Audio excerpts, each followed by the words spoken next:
Welcome. In this video, you're going to learn step-by-step how to send a photo post on the X app, also known as Twitter, using your PC after the latest update. The new X interface looks a little different, but the process is still quick and easy once you know where to look. Let's jump right into it. First, open the X app on your computer. If you haven't logged in yet, go ahead and sign in with your account details. Once your feed loads, take a quick look at your timeline or your profile to find the photo post you'd like to share. When you've found the photo you want, move your cursor just below it. You'll see a small share icon. It looks like an arrow pointing upwards out of a tray.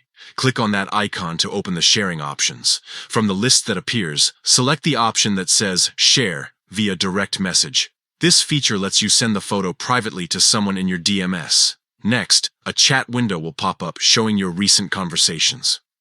You can scroll through your list, or use the search bar at the top to type in a name or username. Once you've found the person, or group chat you want to send the photo to, simply click on it. Now, you'll see the preview of the photo post right inside your message box. Double-check that it's the right post, then click Send. The person on the other end will receive the photo instantly within the chat. And that's it. You've just shared a photo post on X using your PC with the latest update. If you found this walkthrough helpful, make sure to hit the like button, subscribe for more quick how-to guides, and let me know in the comments what other X tutorials you'd like to see next. Thanks for watching.